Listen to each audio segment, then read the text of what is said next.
Welcome back to the channel HBNR families. So in this video I'm going to show you how to cut this v-neck shirt professionally.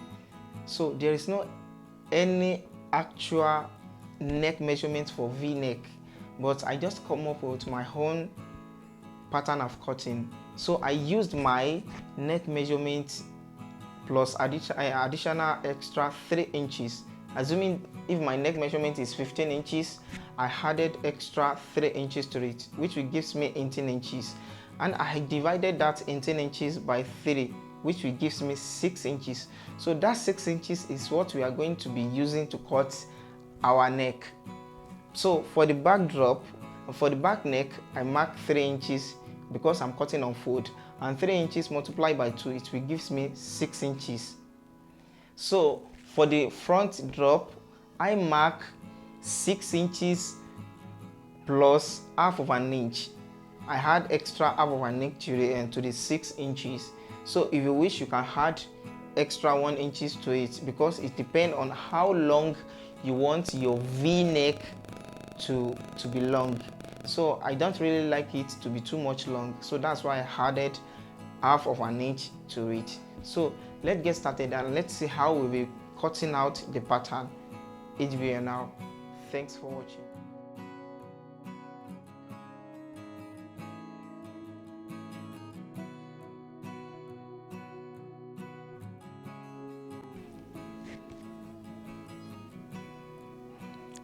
So I'm going to draw a straight line from my starting point. After that, I'm going to apply my length measurement, which is 27 inches plus additional 1 inches for the hemming allowance.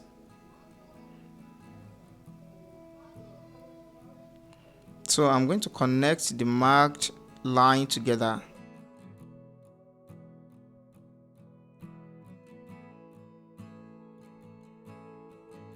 After that, I'm going to apply my neck measurement. So my neck measurement is 15 and I had extra 3 inches to it, which makes 18, and I divide the 18 by 3, it gives me 6 inches. So I'm going to mark 3 inches for the back neck, and after marking the 3 inches, I'm going to mark half of an inch here and I'm going to connect it together. You remember I'm making a pattern and it will be on fold, so 3 inches plus 3 inches, it will gives me 6 inches. So I'm going to mark 6.5 inches for the front drop. So I added extra half of an inch to it because I don't want my v-neck to be too tight and to be too long. So I'm going to use my French curve. I'm going to use it to make a slant line. So the slant line is not going to be a straight one, it is going to be a bit curve like this.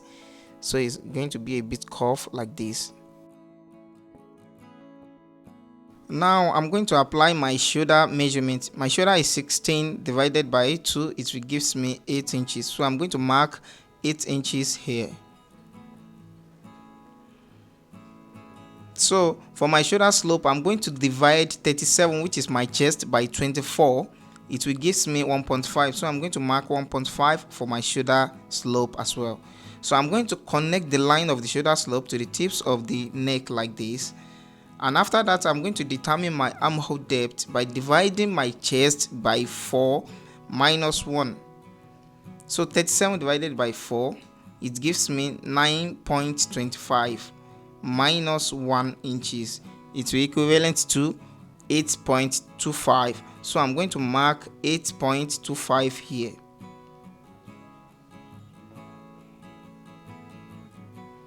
So now I'm going to connect the line to the shoulder line, and after that I'm going to apply my chest measurement, which is 37 divided by 4. It gives me 9.25. so I'm going to mark 9.25 here. I'm going to do the same thing here.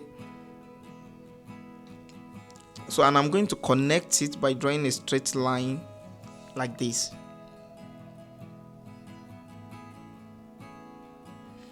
So I'm going to find the center of the armhole depth. So after finding the center, I'm going to come inward by 1 inch. and I'm going to place my French curve on it like this. So to draw the armhole curve,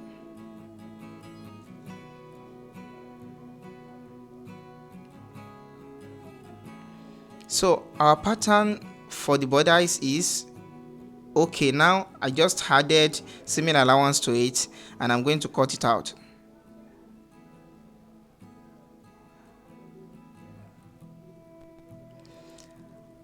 Now we are moving to the sleeve cutting. So I'm first going to draw a straight line here for my starting point,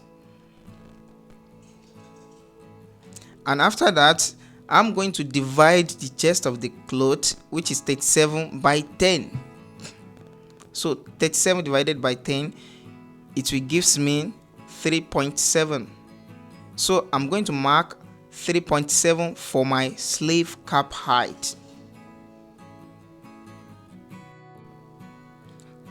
So I'm going to mark the same thing here, 3.7, and I'm going to apply my armhole depth, which is 8.25. I'm going to apply it here. So I'm going to connect it together like this,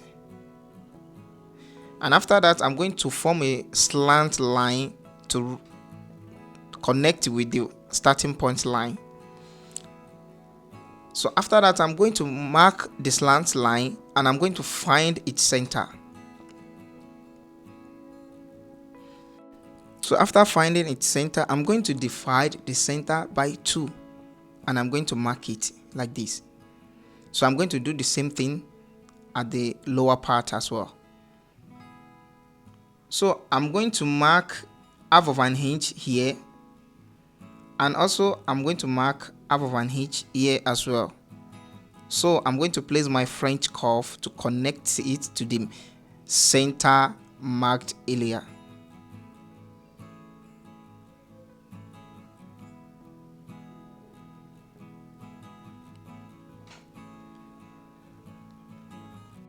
Now I'm going to apply my sleeve length measurement, which is 9.5, but I'm going to mark 8.5. I'm going to deduct 1 inches from it because I'm going to attach 1 inches band to it.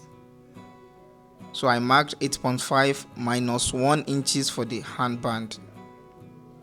So the sleeves opening, I make it 7 inches, and I'm going to use French curve to link it to the armhole curve. And after that I'm going to cut it out.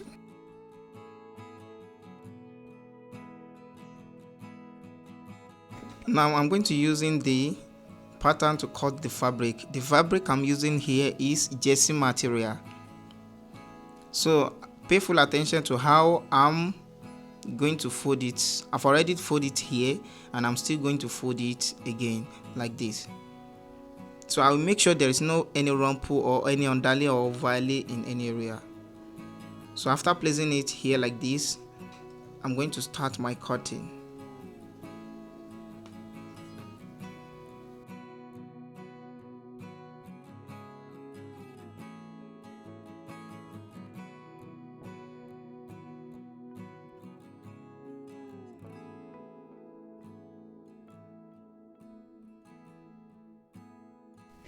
When I'm done with the cutting of the fabric, I'm going to cut out the V-neck on the fabric, on the pattern paper, and I'm going to take one out of the 2 pieces of the fabric to use as my front part. So I'm going to place the fabric, the pattern on it again, and I'm going to trace out the V-neck.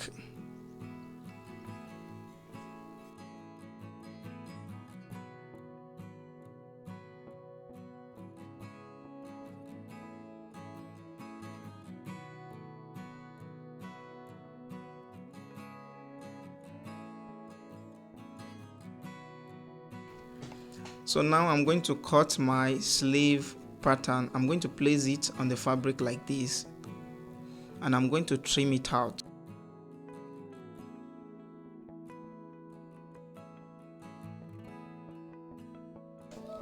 So here I want to cut the 1 inches band I am going to use for my sleeve, because I deducted 1 inches band when I'm cutting the sleeve length. So this material is also jersey material.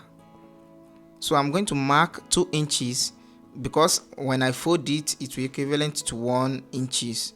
I'm going to use this same material for my neck band as well, because it's a stretchy material.